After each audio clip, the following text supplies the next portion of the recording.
अस्सलाम वालेकुम dear students. उम्मीद करता हूँ कि आप सभी अपने घरों के अंदर महफूज होंगे। You all will be okay from all sides. Yesterday it was class 12th English paper. कल क्लास 12th का इंग्लिश पेपर हुआ and many students complain that it was tough paper asked. लेकिन जब मैंने पेपर देखा तो मैंने इसका रीडिंग कंप्रहेंशन देखा और राइटिंग कंप्रहेंशन और टेक्स्ट की इंफॉर्मेशन सारी देखी, तो मुझे ये मॉडरेट पेपर लगा। रिमेंबर, जो 11th और क्लास 12th की जो इंग्लिश होती है, इसमें स्टूडेंट की एबिलिटी चेक की जाती है in terms of reading comprehension और राइटिंग स्किल्स। और टेक्स्ट इन्फॉर्मेशन जो होती है वो तकरीबन 25 से 30% होती है। और रेस्ट जो 70% आपका पेपर होता है, आपका आपकी इंग्लिश चेक होती है, वहाँ पे आपका रीडिंग कंप्रहेंशन चेक होता है और आपकी राइटिंग स्किल चेक होती है। टीचर जो होता है ये एक्ट्स एज ए गाइड और counsellor. 99% work has to be done by student. 99% work जो होती है वो स्टूडेंट की होती है। आज हम बात करते हैं क्लास 11th की इंग्लिश की, जो कुछ दिनों के बाद होने वाला है। क्लास 12th का जो इंग्लिश पेपर होता है ये दो हिस्सों में बटा रहता है। एक रीडिंग कंप्रहेंशन राइटिंग स्किल एक पार्ट होता है और दूसरा पार्ट जो होता है वो टेक्सटुअल इन्फॉर्मेशन होती है। और आपकी रीडिंग कंप्रहेंशन में नोट मेकिंग आ जाती है, आपके पैसेज आ जाते हैं जो कंप्रहेंड करने होते हैं, उसमें क्वेश्चंस निकाले जाते हैं। अनसीन पैसेज आ सकती है और सीन पैसेज भी आ सकती है। सीन जो पैसेज होती है वो टेक्स्ट से ली जाती है और अनसीन पैसेज एग्जाम सेटर की मर्जी पे होता है क्या पूछने वाला होता है वो। और इसके बाद जो राइटिंग स्किल्स में लेटर राइटिंग होती है, रिपोर्ट राइटिंग होती है, आर्टिकल राइटिंग होती है, ईमेल का आ जाता है, पोस्टर आ जाता है या नोट्स आ जाता है, और एडिटिंग के 8 मार्क्स आ जाते हैं, और इसके बाद टेक्स्ट इन्फॉर्मेशन आ जाती है। तो जो पहला क्वेश्चन पूछा जाता है that is on note making. Note making means how to make a note. एक पैसेज दी ही होती है, एक बड़ी पैसेज होती है तकरीबन 300 वर्ड्स की, और आपको नोट्स बनाने होते हैं। और नोट्स बनाने के बाद आपको समराइज़ करनी होती है पैसेज। और क्वेश्चन कुछ इस तरह आ जाता है, read the following passage carefully, make notes and by giving suitable title and also summarise the passage. आपको ये पैसेज पढ़नी होती है और पढ़ने के बाद एक सूटेबल टाइटल जो मैच करता है टाइटल ये निकालना हो, पहले ये लिखना होता है। तो इसके बाद आपको नोट्स बनाने होते हैं, और नोट्स बनाने के लिए आपको सब हेडिंग्स देनी होती है, इन्हें point number 1, point number 2, point number 3, point number 4, point number 5। लेकिन जो आप पहला मेन पॉइंट लोगे, इसके जो सपोर्टिंग पॉइंट्स होंगे वो 1.1 होगा, 1.2, 1.3, 1.4, 1.5। लेकिन अगर सपोर्टिंग पॉइंट का भी कोई सपोर्टिंग पॉइंट और हो सकता है तो इसको हम लिख सकते हैं 1.1.1 या 1.2.1। 2 4 5 6 या 2 4 5 6 तक जो पॉइंट्स आपको निकालने हैं।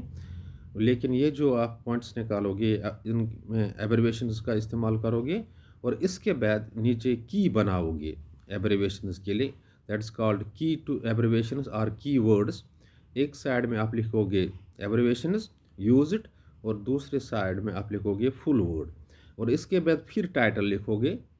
और इस टाइटल लिखने के बाद ये पैसेज आप समराइज़ करोगे। और समराइज़ के लिए अगर आपके पास एबिलिटी नहीं है, इन्हें पूरी तरह समझ नहीं आती है, तो आप पैसेज का पहला हिस्सा, पैसेज का थोड़ा मिडल का हिस्सा और लास्ट का हिस्सा इस्तेमाल कर सकते हो, और इस तरह एग्जामिनर को आप सेटिस्फाई कर सकते हो, तो आपके 10 मार्क्स आ जाए। लेकिन नोट मेकिंग का क्वेश्चन नहीं छोड़ना चाहे तो इसके बाद आपको एक पैसेज आ जाती है रीडिंग कंप्रहेंशन पे, इसमें क्वेश्चन निकाले जाते हैं, सिनोनिम्स और एंटोनिम्स भी पूछे जाते हैं, और आपको ये क्वेश्चंस निकालने होते हैं पैसेज से। पैसेज में इनके आंसर्स होते हैं, और सिनोनिम्स और एंटोनिम्स ये आपके दिमाग में हो सकते हैं। तो इसके बाद आपका जो राइटिंग स्किल में आ जाता है, आपकी पोस्टर राइटिंग पोस्टर मेकिंग आ जाती है, या एडवर्टीजमेंट आ जाता है, नोट्स आ जाता है, कभी कभी रिपोर्ट राइटिंग आ जाती है, एक लेटर राइटिंग आ जाती है। तो इस पे आप गौर कीजिए। तो रिपोर्ट राइटिंग के लिए आप प्रैक्टिस कीजिए। और इसके बाद एक आर्टिकल भी आ जाता है, कोविड-19 पे आ सकता है, और आईपीएल पे आ सकता है, आर्टिफिशियल इंटेलिजेंस पे आ सकता है। और इसके बाद स्पीच भी आ जाती है, स्पीच लिखनी होती है। जिस तरह आप मॉर्निंग असेंबली में स्पीच देते हो, तो इसी तरह आपको एड्रेस करनी होती है स्पीच। और रिपोर्ट राइटिंग के लिए आप क्या करोगे, तकरीबन 3 पैराज में लिखोगे, और पास्ट टेंस इस्तेमाल करोगे, और पैसिव वॉइस में लिखोगे। और स्पीच के लिए 2-3 आप पैराग्राफ इस्तेमाल कर सकते हो, या आर्टिकल आ सकता है। और एडिटिंग के जो 8 मार्क्स आ जाते हैं, editing means you have to clear the errors, grammatical error, जो वहाँ पे ग्रामेटिकल एरर्स होते हैं आपको वो क्लियर करने होते हैं। वो 8 होते हैं, ये टेंस में ज़्यादा होते हैं, और आर्टिकल्स में भी आ सकते हैं ये एरर्स, और कंजक्शंस में, प्रोनाउंस में भी। तो आप इन एरर्स को दूर करोगे। 8 मार्क्स का क्वेश्चन है, बिल्कुल आसान होता है, आप ये कर सकते हो। और इसके बाद जो आपकी टेक्स्ट इन्फॉर्मेशन है, वो टेक्स्ट आपके 2 हैं, स्नैपशॉट्स और हॉर्नबिल। और स्नैपशॉट्स की जो पहली लेसन है, the summer of a beautiful white horse, इसमें से जो क्वेश्चन है, 2 क्वेश्चन है इंपॉर्टेंट, वो इनमें से पूछा जाएगा। Did the boys return the horse as they were afraid और दे वर कॉन्शियस स्ट्रिकन, तो ये क्वेश्चन आ सकता है।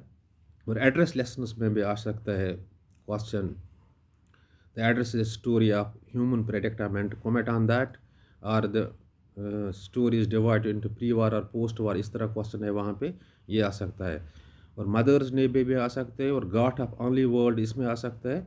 और जो पोएम है, the tale of the Milan city, इसमें आ सकते हैं। लेकिन और आप याद रखिए कि जो एक एक्सट्रैक्ट लिया जाता है पोएम से, एक छोटी सी पैसेज ली जाती है, इसमें से भी क्वेश्चन आते निकाले जाते हैं, और आपको वो आंसर करने होते हैं। इसमें पोएटिक डिवाइस से भी पूछे जाते हैं। और इसी तरह जो आपकी दूसरी बुक है, जो पोर्ट्रेट ऑफ लेडी से स्टार्ट होता है, इसमें क्वेश्चन आ सकते हैं। और जो पोएम है वॉइस ऑफ द रेन, इसमें भी क्वेश्चन आ सकते हैं। तो लिहाजा आप इन पे ध्यान दीजिए, तो आ जाएगी। टेक्स्ट इन्फॉर्मेशन के बारे में मैं यहाँ से पूरी जानकारी नहीं दे सकता हूँ, क्योंकि कुछ भी पूछा जा सकता है टेक्स्ट में से। ये मिडल से भी क्वेश्चन आ जाते हैं, ये जो आखिर टेक्स्ट लेसन के बाद जो आखिर पे जो क्वेश्चन दिए हुए होते हैं, वहाँ से भी क्वेश्चन लिए जाते हैं, और टेक्स्ट के बीच में से लिए जाते हैं, ताकि एग्जामिनर ये चेक करना चाहता है कि आपकी जो टेक्स्टुअल अंडरस्टैंडिंग है, तो ये आपकी कितनी है। लिहाजा आप अपने आप को तैयार रखें एग्ज़ाम के लिए। हिंट्स है आपके लिए, 99% जो काम ये आपको करना है। Teacher acts as a guide और a counsellor, rest you have to do.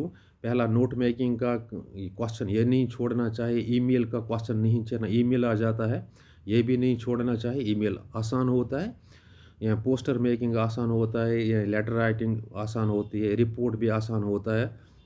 और इस तरह से स्पीच भी आ जाती है, आर्टिकल आ जाता है। ये एडिटिंग के 8 मार्क्स हैं, टेक्स्ट इन्फॉर्मेशन एक क्वेश्चन लॉन्ग आ जाता है, जिसके 6 मार्क्स होते हैं, जो एड्रेस में पूछा जा सकता है। एड्रेस का जो एक क्वेश्चन है, this story is human predicament and comment on that, और the story is divide into pre and post war, ये आ सकता है। और जो god of the only world है, इसमें एक डायस्पोरा की बात हुई है, इसमें आ सकता है question.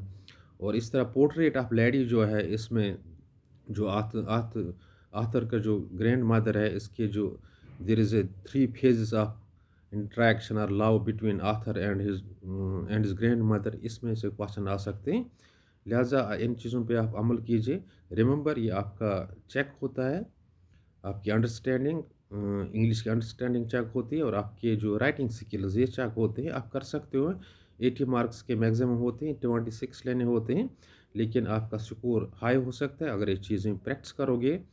Remember, teacher acts as a guide और a counsellor, he does or she does only 1% work, rest 99% you have to do, and remain stick to the books, remain with the books round the clock in these days, so that you will cross the examination with ease with a nice score. And Examination is never a real check of a student, but at end of the day, it is that which is counted, and your result gazette matters. Your result matters at the end of the day. So be with the books, remain with the books, stick to the book so that you can cross the examination with nice score. Thanks.